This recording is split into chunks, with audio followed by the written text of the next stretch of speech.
Hello viewers, today we will be doing unboxing, installation and review of the 2.2-inch TFT LCD kit for the Game Boy Pocket. Obviously this Game Boy Pocket, as you can see, has a pretty burnt out screen. The shell is not in great condition and it's missing the battery cover as well, so the kit I ordered also includes a new shell. I do know that the gold shells are sought after, so I'll hold on to the shell for later and perhaps put a good Game Boy Pocket with a good screen into it later. But anyway, you can see this one, it does work, but not only is the screen burnt, you also have one of the lines doesn't work down there. So yeah, this definitely will benefit from a new screen. So first, let's crack the package open. Obviously, I've taped over my shipping information, because that should not be public.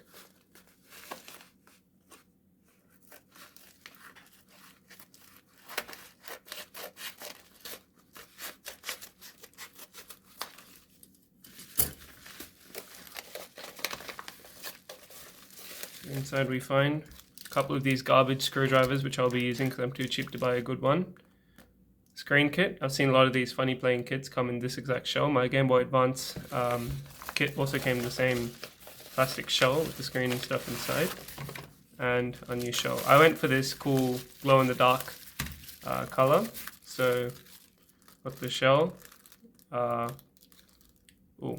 they've got a fancy little thing on the screen lens and some membranes. Now, because the screen is smaller, it should come with a new screen lens that has a bigger bigger borders, so the cutout for the screen is smaller to match the smaller screen. So yeah, and inside we find all the buttons and screws, things of that nature. All right, we'll set this aside for now, and we'll start by disassembling the Game Boy Pocket, which is quite simple. It's just 6 tri-wing screws in the back, 1, 2, 3, 4, and then 2 inside the battery compartment. So we'll get the batteries out. We use the terrible screwdrivers that they include. There are actually 2 different sizes. The bigger size is the one that you need to use to remove these screws.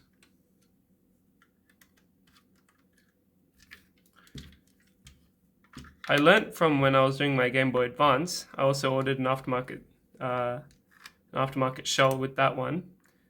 You should use the screws that come with the shell. Don't reuse the original screws, because the thread is actually slightly different between the aftermarket shell and the original. So bear that in mind.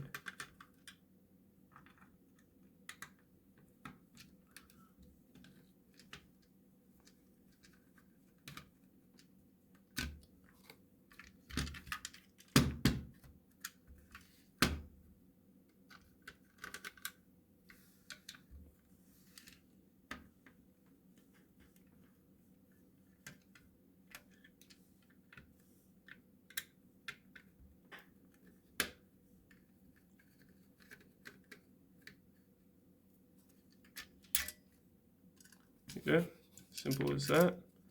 Take the original screws out, put them somewhere safe, like a tray, which obviously I don't have.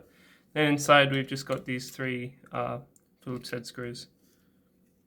Also take the power switch out. So we'll grab our Phillips screwdriver for that.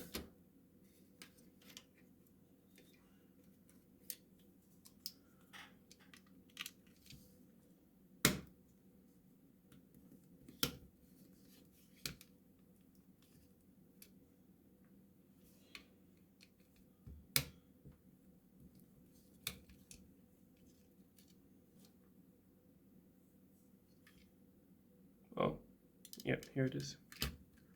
3rd one.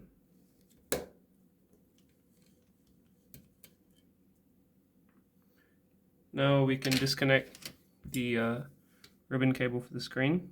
Normally I tell you to be gentle, but since we are replacing the screen and the screen is pretty destroyed anyway, you don't really need to be careful. But yeah, here we go. This is the old shell and screen. We'll cast that aside for the moment. Okay, so here is all of our stuff. So this is what I was talking about with the screen lens having a thicker border. You can see here, this suits the original size screen, and I think it works with the 2.6 IPS LCD kit if you go with that one. It's a little bit more expensive. And now here's a smaller cutout for the screen. So that's it. So all of our stuff should be inside here.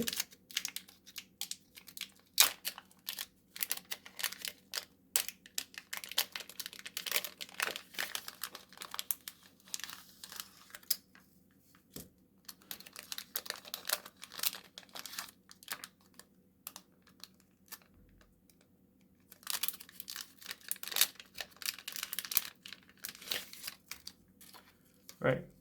Now, I did have a look, but there really is not much information on the internet about this kit and installation instructions and things of that nature. So I guess the first thing we should probably do is just test if it works. So here is the LCD. Now that should, yep, the little latch there. Presumably that goes in.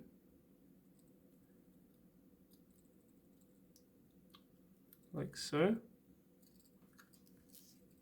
Now according to the seller's listing, even though this is a black cable, this needs to get attached to the battery positive terminal.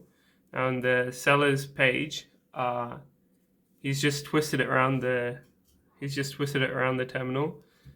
Obviously, I wouldn't want to do that for a long-term solution, but just for testing, that's probably fine. Yep,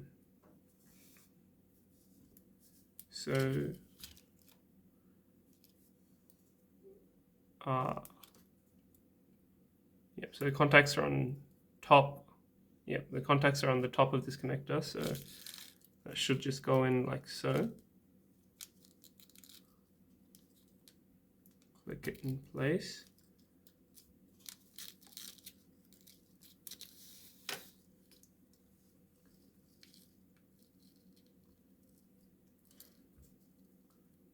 It's going to be a bit finicky.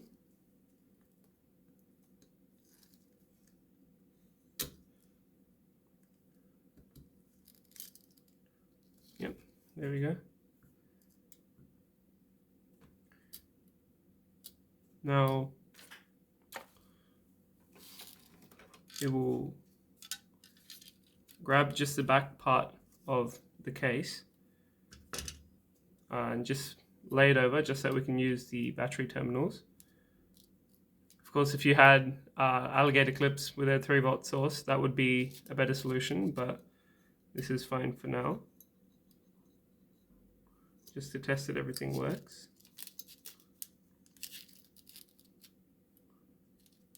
I would also advise just to be very careful, because these solder pads, it's very, very easy to break them and to have them no longer work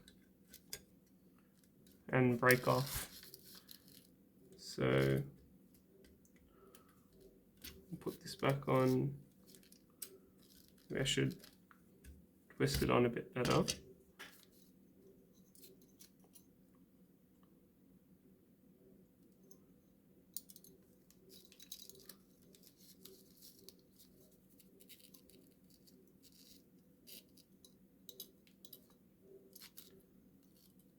And as I said, we will solder it on later on. This is just to see if the thing works. Alright, it's on loosely. We'll grab our batteries, pop those in, The spring is obviously a bit dodgy, as you can see. The spring here is a bit dodgy, but that's fine. And now, moment of truth. Which way does the power switch go?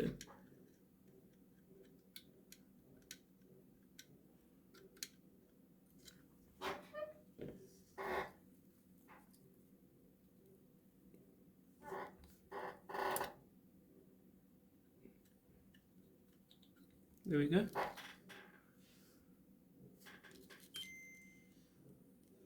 Hearing the sound, but nothing on the screen.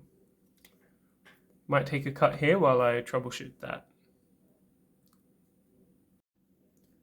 Yep, so that was quite simple. I just hadn't twisted this on properly, so I twisted it on a bit better. Now if we turn the unit on, like so.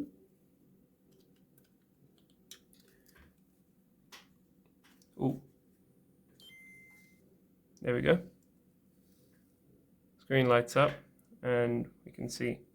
Oh, so yeah, so we've got our two controls for the brightness and the color palette, which I'm accidentally activating, but yeah, so there we go. We know that works.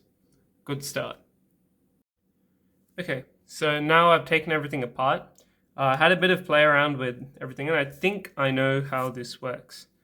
So we've got this, which you can see has a rectangular bit that sticks out, which looks an awful lot like this. So presumably, this would come out and stick such that this goes in the rectangular bit, like so. There we go. Now, middle bit should pop out. Yeah.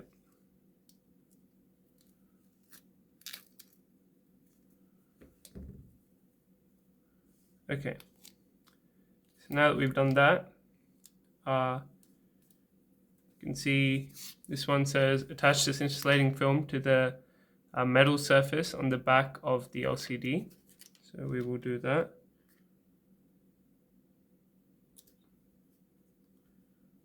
There we go.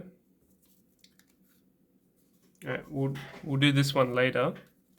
But we also got these two little sticks.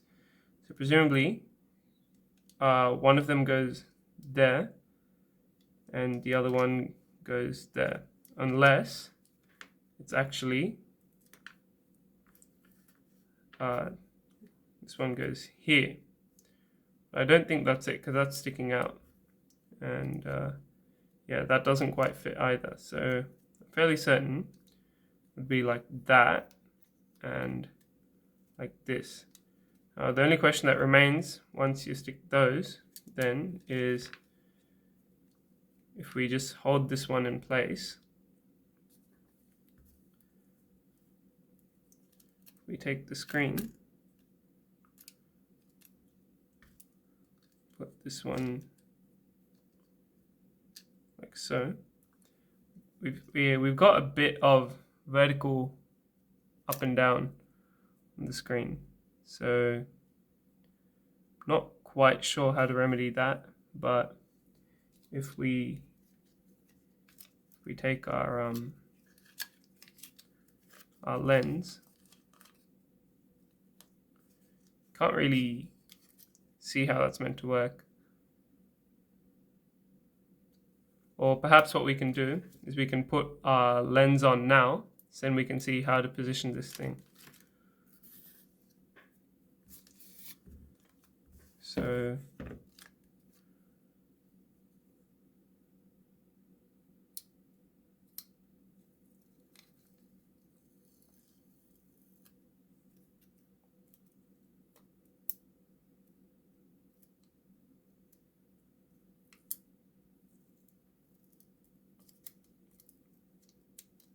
oh no, it's not coming off how it should. There we go.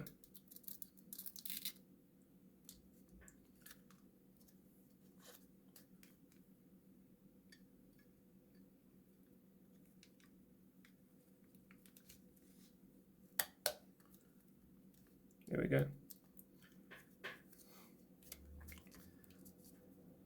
So now, if we hold these in place, pop our screen in, how does it fit and sit? Let us see. Okay, it actually should be as far down as it can, otherwise it's too far up. So, okay, that's fine, we can do that. So now I guess we'll peel the adhesive bit off here. Right, I'm just going to cut it, peel this off, and then start again. Right, so with my mother's help, I was able to get the film off. So we'll stick this down.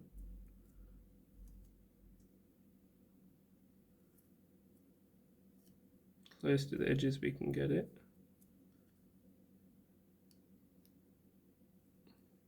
Yep. Now same on the other side.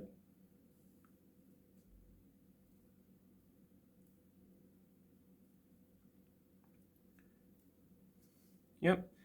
Now we'll give the inside a little wipe with microfiber cloth before we stick the screen on, and also we need to perform the peel on the screen. So I have performed the peel.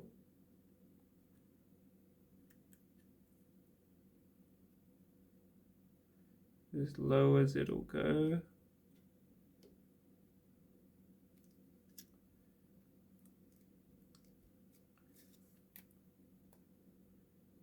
There we go.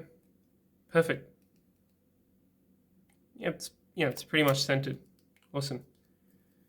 So that's that. Now we must flip this over.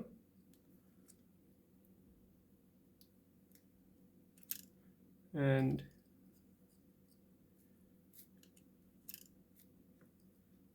this goes in here. Before we do that, maybe we will do this one. Place this insulating film on the back of the PCB board.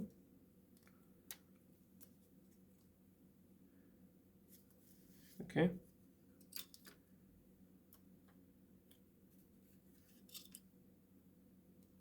So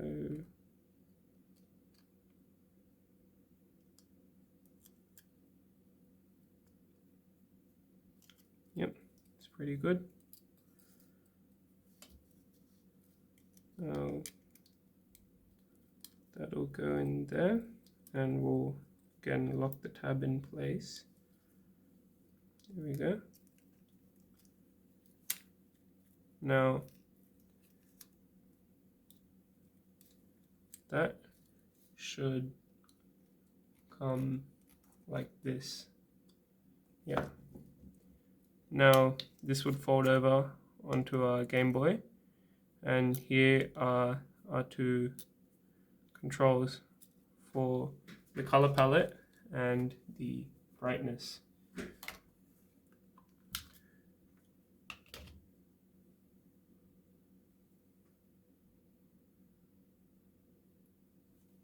Alright, so now might be a good time to start populating our buttons. There's a power switch.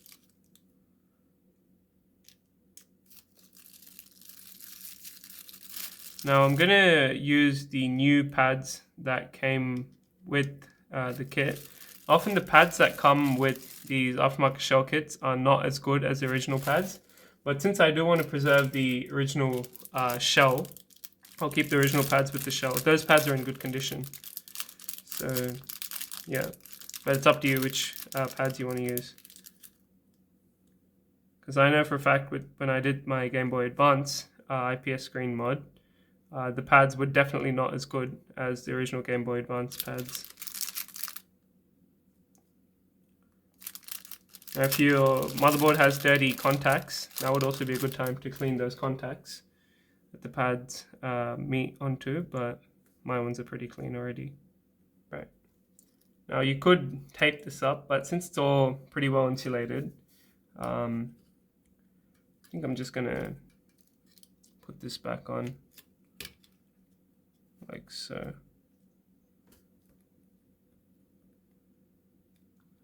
And the force of the motherboard should pretty much hold everything in place, hopefully.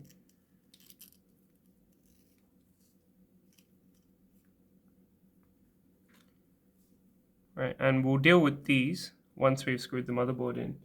So remember, we'll get new screws.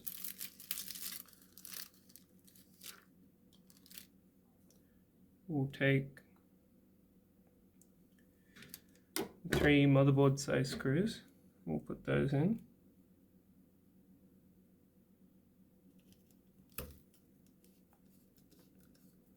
So the motherboard screws would have the Phillip head compared to the tri-wing for the case screws. Because Nintendo doesn't want you getting into the case, but if you've managed to get into the case, then they've given up and they'll just use Phillips like everyone else. Apparently, these are not technically Phillips screws. I forget what exactly it's called, but it's called some Japanese standard, which it's also a cross, so it works with Phillips screws, but it is apparently meant to be slightly better than Phillips heads.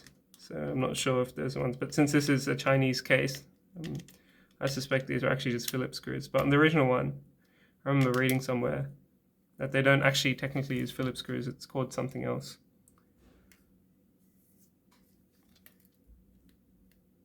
Okay, so now we will plug this in.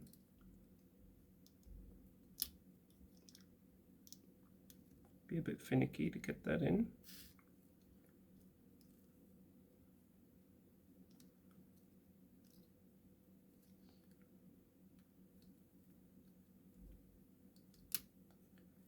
Yep, make sure the tray is fully open before you try to push the connector through.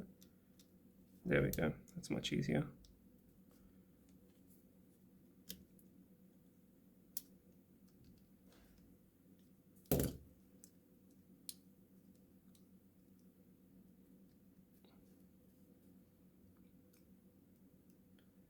There we go.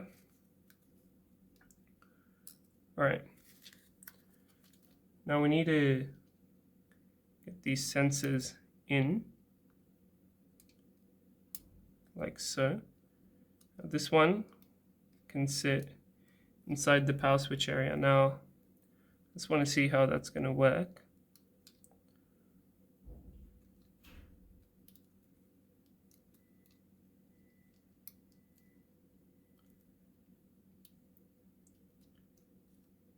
Yep, so I can actually just sit behind the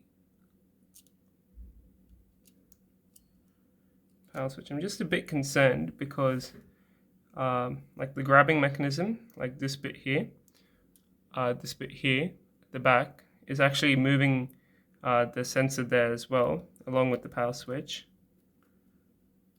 So might eventually break that sensor off.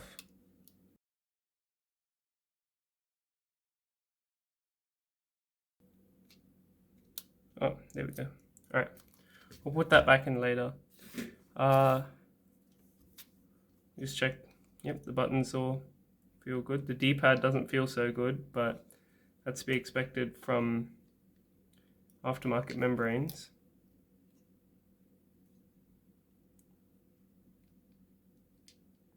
It feels pretty bad.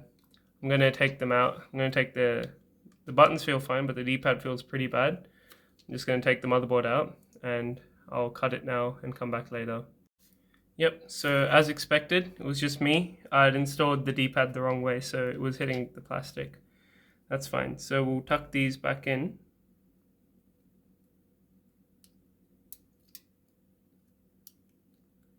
Yep. And now final thing to do would be, so in the picture, he threaded this wire through here. Then he'd wrapped it around the positive terminal of the battery. I'm going to grab my soldering iron. I'm going to solder that on, and I'll see you after that. Right, so I've soldered that wire onto the back of the terminal there, and I believe all that's left to do is to close this thing up, and hopefully everything still works. Fingers crossed.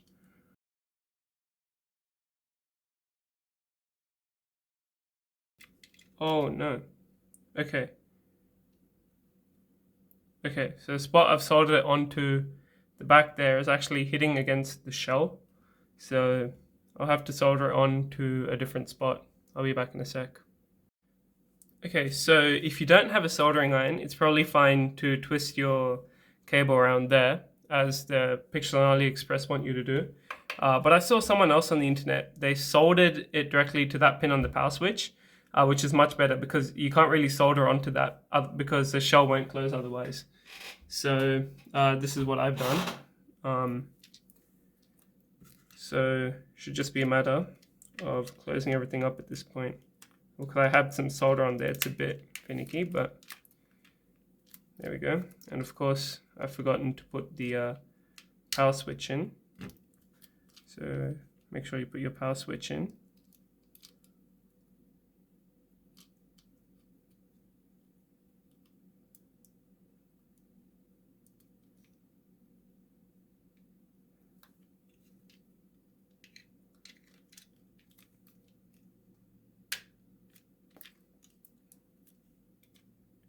There we go. Now just for the test, I'm just going to put in a couple of the back screws, see if the thing still works, and then we'll button the rest of it back up. Oh, the replacement screws are actually Phillips head. That makes it easier. Wrong size bit. Let's try that one.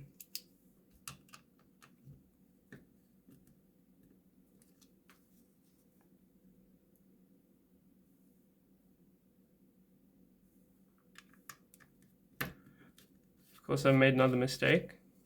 You can see it's getting jammed on that solder pad because I put some solder on the back of that. But yeah, that should not be there. There was one more Phillips head screw, so I thought it might go there, that the replacement screw set came with, but that's actually for this one. Anyway, let's button it up one more time.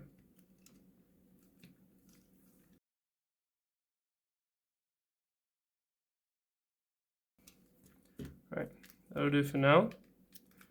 All that's left to do is cross our fingers and pop some batteries in.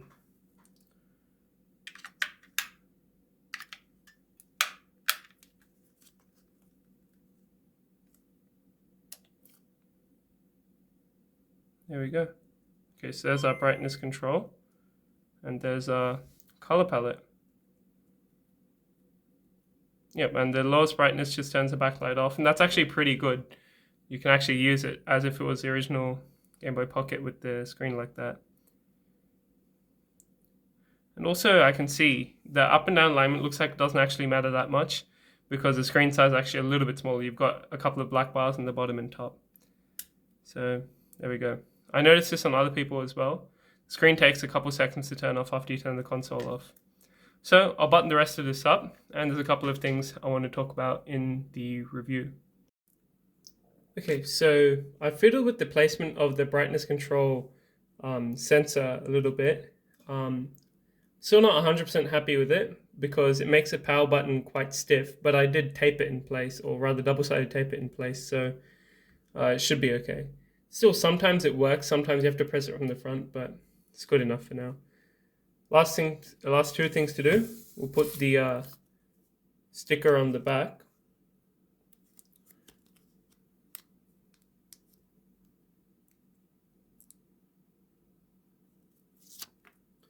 Of course, this is a replacement sticker, it's not the original, but it'll be fine.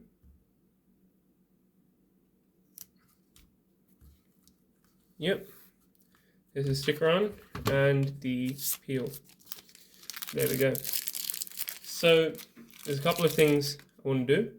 First, this is actually the only official Game Boy game I have. Pokemon Pinball. It's a Game Boy Color game, but it's one of the ones that also works on the original. So, yeah, we've got our brightness control.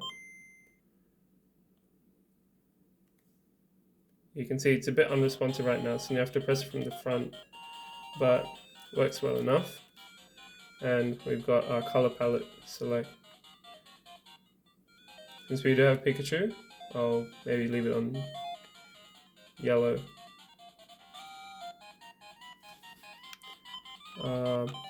Yep, so it'll work. Let's play a game.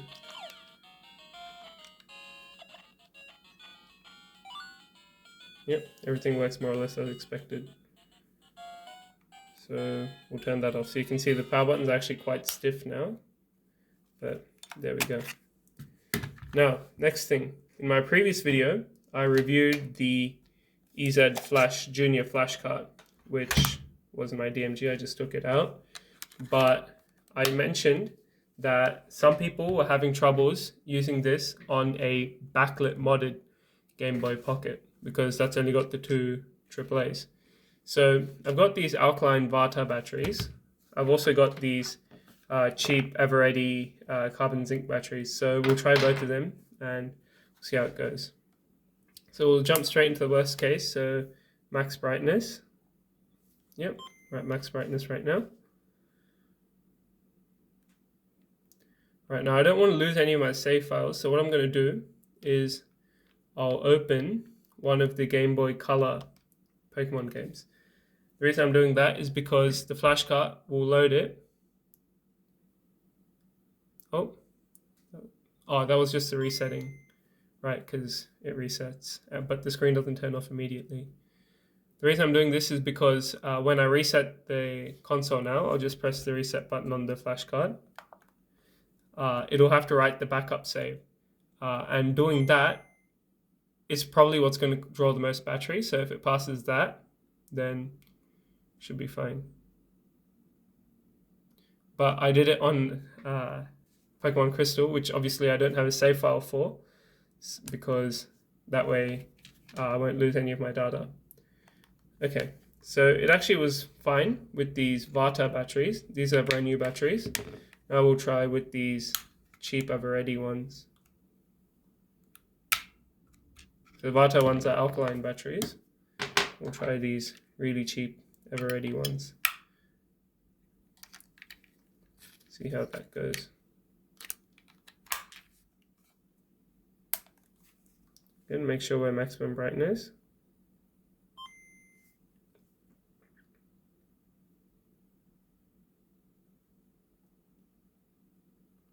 Pokemon Crystal.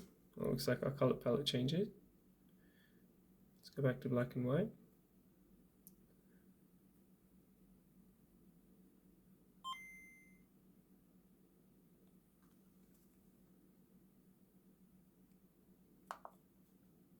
Reset that.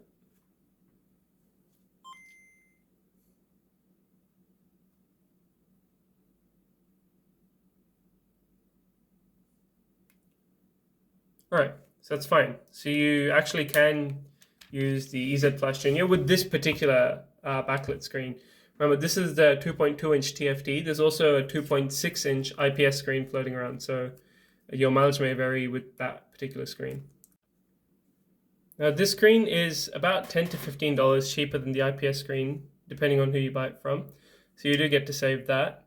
The only real complaint that I have about this is this brightness control. If it was in a better spot, that would be a lot better. And perhaps if they switch the location of the brightness and the color palette control, because the color palette is not so important. So you could even just disconnect that if you wanted. But if you had the brightness over here where it's a lot more accurate, I think that's my only real complaint about this. This was definitely a much easier installation than the GBA IPS V2 kit that I installed.